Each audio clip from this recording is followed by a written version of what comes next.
One, two, three, four.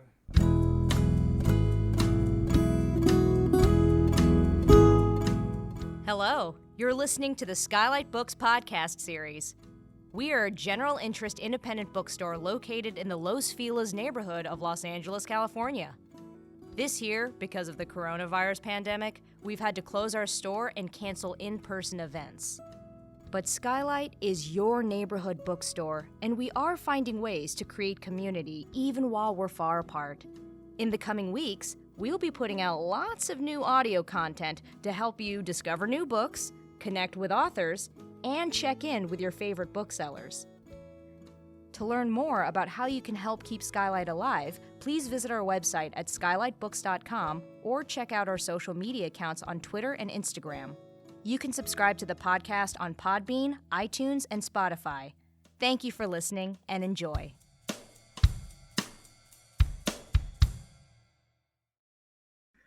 Hello, my beautiful listeners, and welcome to Skylit. This is the Skylight Books podcast, and I'm your host, Lance Morgan, back again. Today, we're welcoming William Deverell to read from his new book, FISCUS, A Tragedy That Transfixed the Nation, and have a conversation with me after. But before I introduce him, I want to remind you that Skylight Books offers curbside pickup and online ordering on our website, and we currently have a limited capacity, so come visit us at our store hours, which is 11 to 7 on the weekdays and 10 to 8 on the weekends. William Deverell is a professor of history and director of the Huntington USC Institute on California and the West at the University of South California. He is the author of numerous studies of the 19th and 20th century American West, including Whitewashed Adobe, the rise of Los Angeles and the remaking of its Mexican past. Welcome, William. I'm so happy to have you, or Bill, I should say. Thanks so much. No problem. Thanks so much for having me. I'm happy to have you here. You have a reading for us today?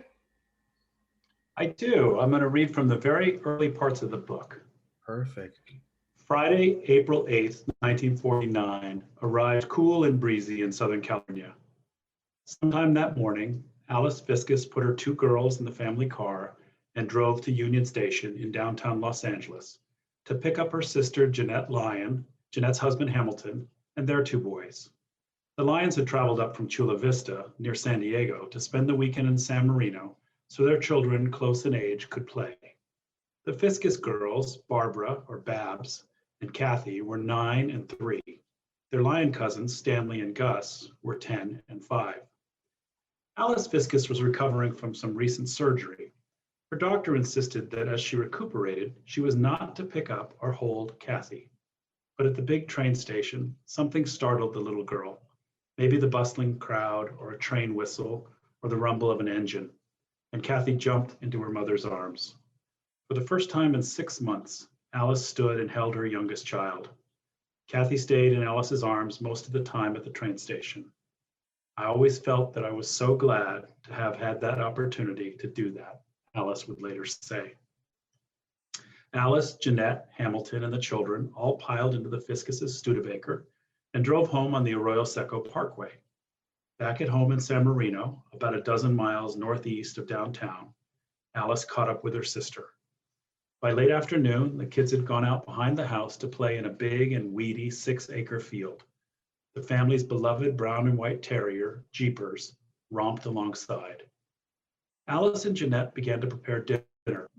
As they did, Alice stood at her kitchen window where she could look out onto the field.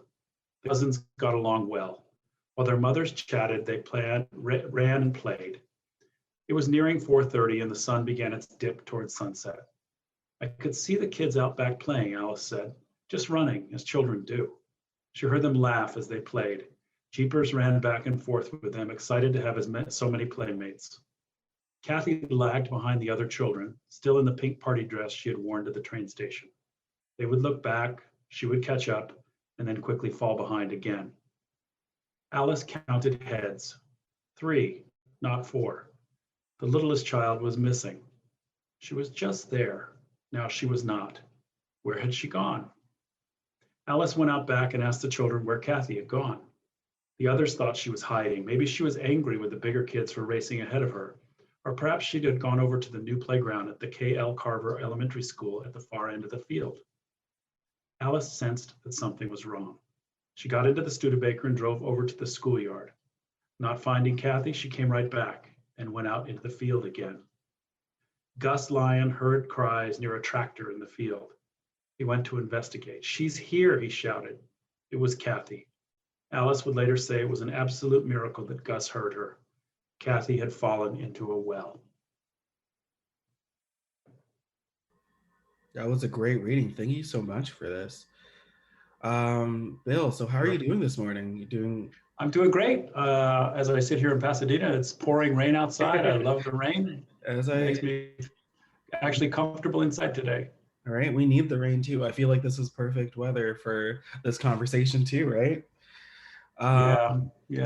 So I want to start off by how I always start off with asking the author how are you spending your what's getting you through, whether it's books, music, podcasts, whatever, getting you through the pandemic right now? What's something that you've just discovered that's giving you kind of that comfort that you need? Great question. It's a real pleasure to be here today, Lance. Thank you. Let's see, I take a lot of walks. I take a lot of walks with my wife or our dogs or our children. So I've been able to explore the neighborhood in really deep ways, which has been very, very nice. Mm-hmm. And I spent a lot of time Zooming with my graduate students to check in on them and see how they're doing through all this turmoil. Yeah. And that's actually been useful for all of us, I think. And then I'm reading, books that have been stacked up on my nightstand that I should read both professionally and personally. And that's always a joy. Oh yeah, no, that's good. Any good books that you read recently that you would love to just shout out on the podcast right now? Well, I've just started The Dearly Beloved, which I'm just barely into, and I'm enjoying that very much. A Gentleman from Moscow, I'm reading. And I'm also reading a new history of Native Californians, Native American, Indigenous Californians, which I'm very impressed by. Oh, wow. No, great books that you can order from Skylight too, to all my listeners. So let's get into it. This is a wild story. Like, this is a crazy, like, before I came on the podcast, I looked it up, and I looked up just anything about it. It's crazy what happened. Can you tell our listeners kind of like a short summary of like just the event itself, not even what's in your book, just the event? Sure. So the event is in the springtime of 1949, where this little girl that you met in the little reading I did, Kathy FISCUS, tumbles down the casing of an abandoned well that had been sunk in San Marino in 1903. And for more than 48 hours, her fate is unknown. She's fallen a great deal of distance down that well, and a feverish rescue attempt is launched to try to get her out of there. And in doing so, that changes American media and American television forever.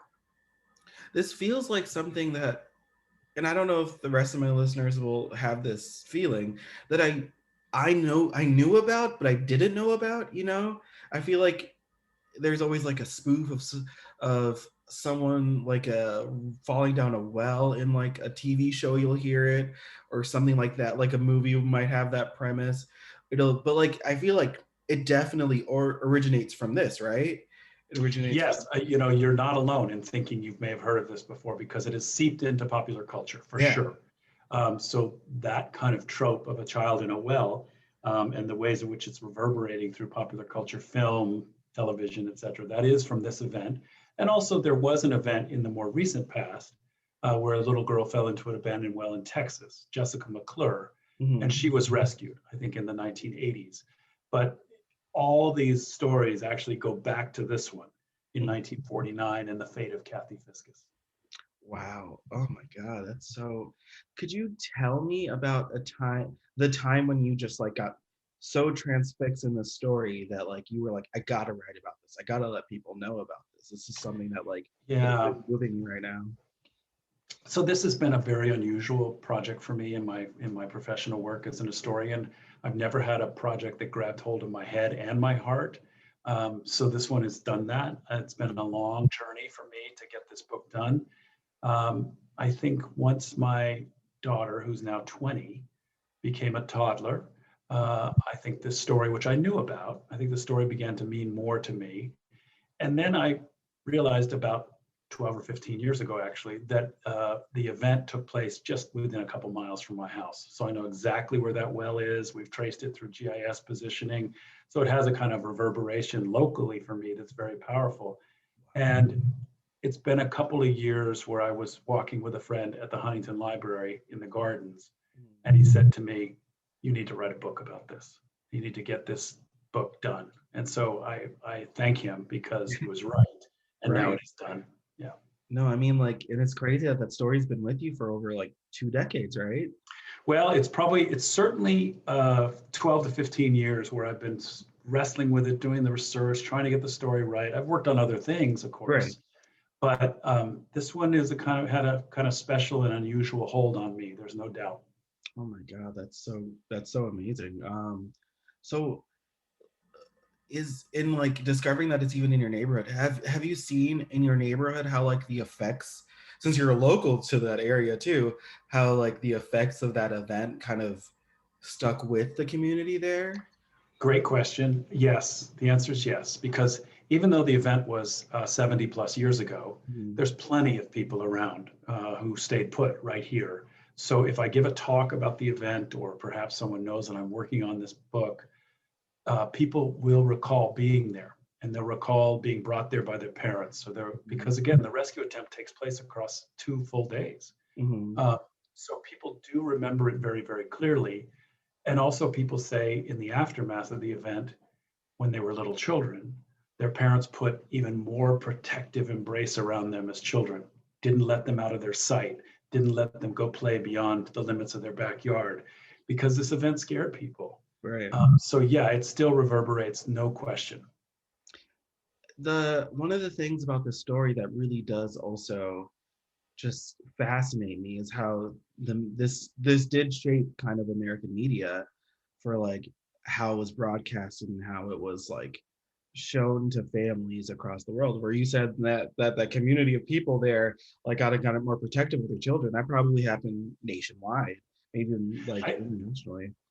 Yeah, I think it does, Lance, because while the rescue attempt goes on 24/7 times 2, right, the wire service, print media, the newsreel media, and the television media make this page 1.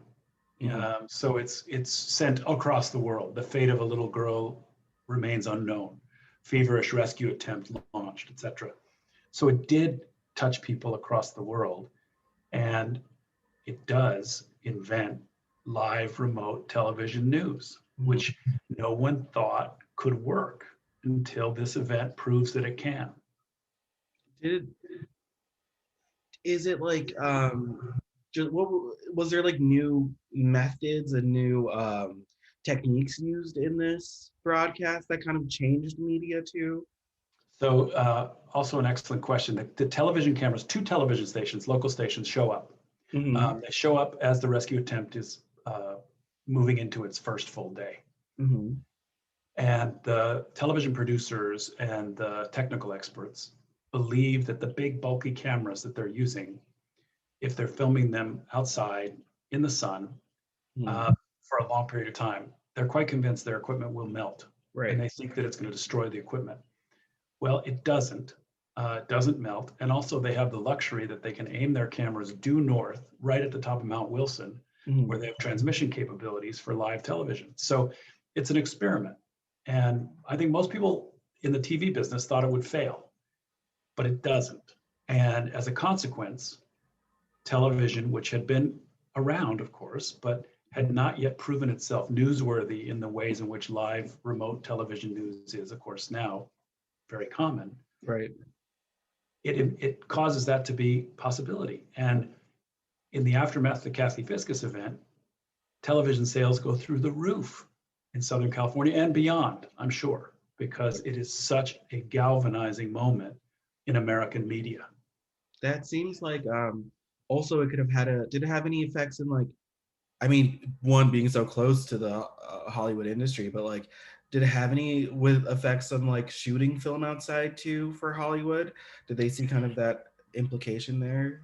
I don't know the answer to that. I do think you're right that the event reverberates with a particular kind of significance in the capital of American media in Southern Right. California. So I think there is a reverberation here because of Hollywood, because of a variety of media outlets here already by the immediate post-war. So it has a certain California feel to it. And also, I think, this is right after the Second World War closes. And so suburban Southern California is, for many people, tremendously exciting about, let's try on the future.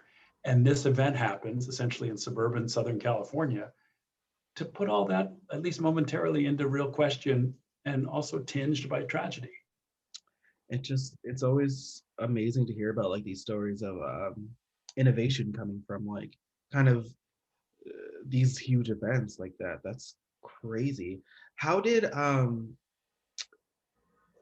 that event also like reverberate in media till today? Like how's something that you see today used in media, you were like, oh, you were researching this event and saying that's where that came from. That is what happens. Most of what I've seen in terms of reverberations unto today have to do with the ways in which the event is embedded in popular culture. And so it's as you said, where this kind of story that we tell ourselves about a child in a well, that does date back to this. There's a moment, we all know this, a kind of comedic moment where Lassie's barking at somebody and the owner of Lassie says, "What is it, girl? Timmy's fallen down a well?" Well, in the television show Lassie, which is of this era, Timmy never falls down a well. And so the reference is to the Kathy Fiscus event. Wow. There's movies made of this. There's actually an African-American version of this brought to television in 1951 called The Well, where a little Black girl falls in a well and is rescued in an act of racial solidarity between whites and Blacks in the town. Wow. And that's calling upon the Kathy Fiscus story for sure. And there's a Bart Simpson episode or Simpsons episode where Bart pretends he's fallen down a well. So in a sense, it's everywhere. And then, as I say in the book, it also changed the way in which Americans named their little girls. Wow, that's so. I mean, yeah, you think about like I could probably think of like 10 more examples of it in media that I've just seen in my life. That's so crazy to think about. How did this event, and you talk about in your book, how did this event affect the Fiscus family? Like, so the Fiscus family eventually moved. So the house that they lived in was at the field that had the well and about 10 other wells. They eventually moved kind of around the corner, although they could still see the field from their house. And then eventually they move up the coast to Santa Barbara years and years later. Kathy's big sister, Barbara, who has become an email and phone friend of mine and was very generous with me, giving me family photographs for the book. She told me that as she grew older and became a teenager, she oftentimes, meeting people, referred to herself as an only child. And she said her mother would be furious at her for that because, of course, she wasn't an only child.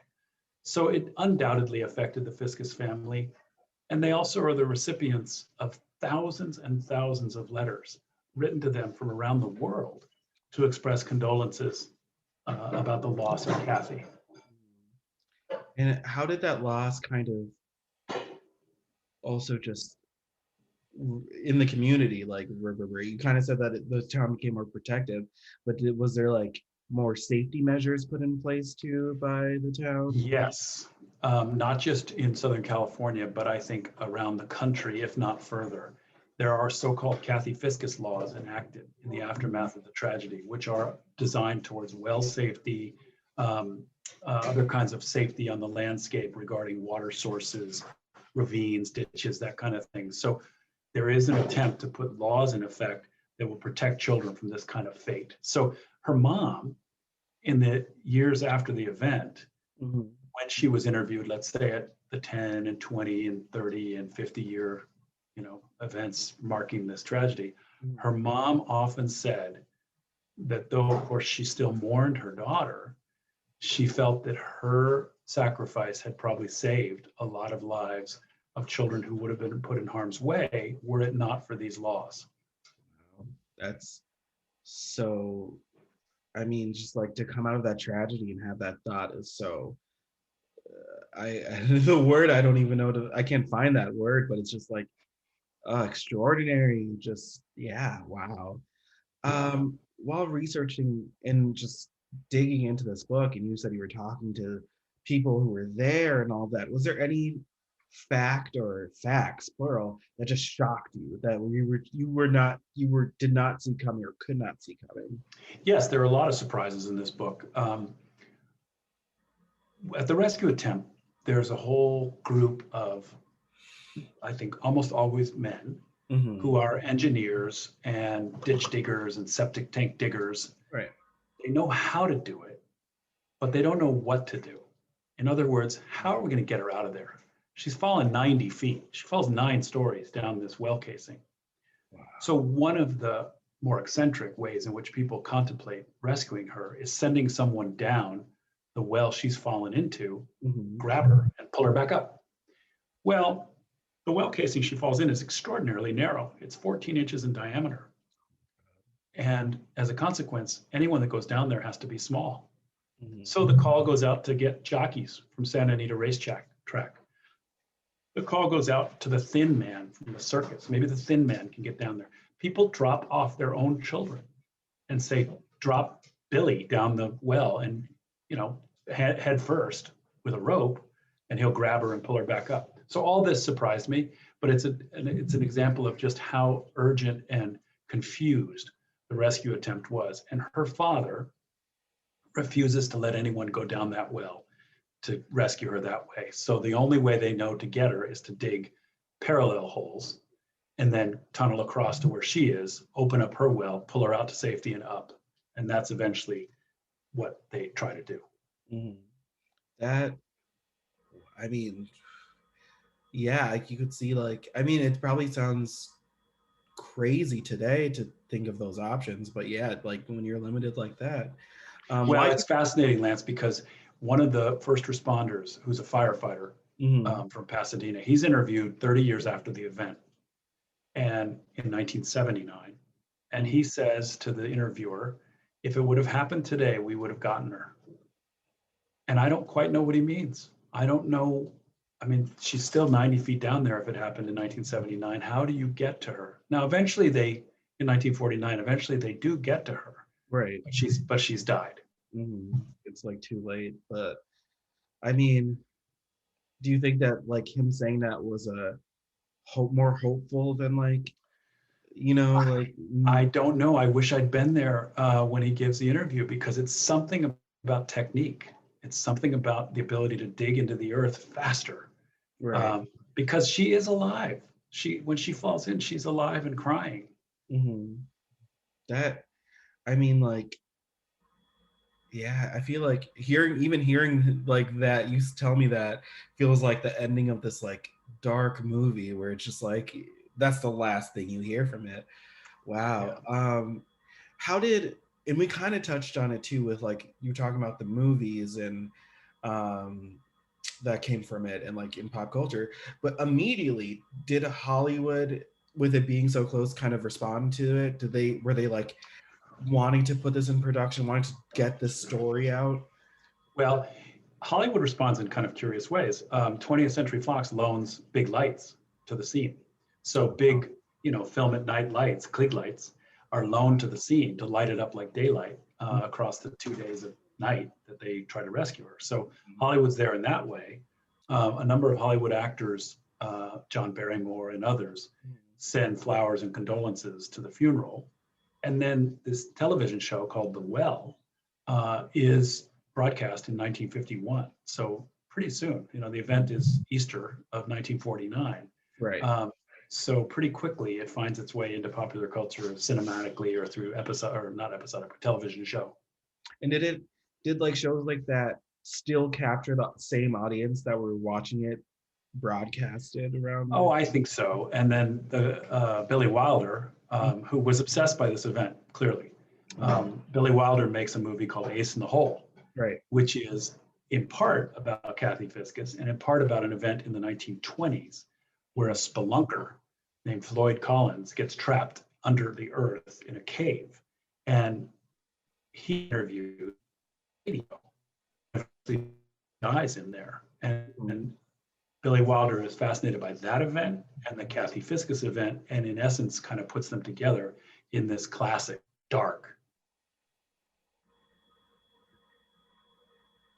Wow, it's just so fascinating to hear too how like other people like Billy Wilder kind of was affected by that too.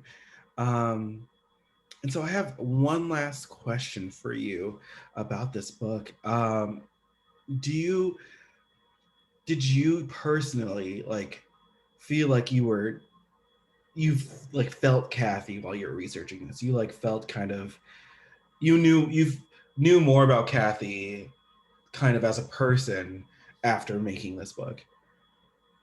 Yes, I lived with it, and I felt like I knew the case really well, and I think I put the story together in the way in which I thought it should be put together. Mm-hmm. And then the real powerful moment for me was utilizing the generous help of colleagues in geography and spatial science. I was able to find the site of the well, because it's actually kind of moved in popular culture since 1949. It hasn't moved literally, but people think it's over here. No, it was over there. No, it was over here. And now I know where it was, and I can get there within about maybe 5 feet. I can stand on the track and the football field at San Marino High, underneath which is the well called the Johnson Well that Kathy fell into. So being on the site makes it even more powerful to me. And you still visit there? Yes, I was just there the other day. Wow, that's so, oh my God. And is it, I lied, I said that was my last question before, but I have one more. Is there anywhere where people can go visit or see any like memorial? Well, yes, good question. So at the northern end of the high school, there is a practice field, soccer field and practice field, and there's a small grove of oak trees there, and there's a plaque there that was put there years and years ago in memorial of her. And there's also one at the fairly new San Marino Public Library down on Huntington Drive. And then her grave in San Diego County, people still put flowers there. So nice. If you're a listener and you're around there, yeah, go check it out. Go visit and pay respects to Kathy. Thank you so much, Bill. This has been such a great conversation. Any last words that you have for our listeners or just the independent bookstore community as a whole? No, well, yes, it's a pleasure to be on the show with you, Lance. I'm very excited to be able to talk about a book that I'm so pleased is done. And, rock on independent booksellers. Thank you. Thank you for this. And this has been such a pleasure to learn so much more about. I feel like events like this is one that's so important to our history and like we still watch broadcast news. I kind of feel like in the same way, where like you look at like, I want to say like presidential elections, because that's the most recent thing I can think of, but like big tragedies that happen in the world, or big things, and we'll all come together in that way. And I feel like a lot of that has to do in part with this event. So in that way too, we kind of celebrate Kathy's legacy, I want to say. And I don't know if you agree with that or not, but like, yeah, I think, it's a tragic event and it's terribly, terribly sad, but maybe some good came of it in the shape of either community solidarity and faith or hope, certainly heroism, and then these laws. And like, as her family said, maybe they could have, this stopped so many more deaths, and like, we can only hope so. Only hope so. Well, thank you for sharing your work with us again, Bill. This has just been so great. And today's guest again, his name is William Deverell, and discussing Kathy Fiscus. You can order your copy at skylightbooks.com. Or you can call in the store or come visit and grab a copy too. Thank you again for listening, and you have a great rest of your day. Thank you for listening to the Skylight Books podcast series. Please don't forget to visit our website at skylightbooks.com and make sure to follow us on Twitter and Instagram. Also, don't forget to subscribe to this podcast for more author talks and bookseller conversations. You can find us on Podbean, iTunes, and Spotify. Stay safe and healthy, and we hope to see you back in our store soon.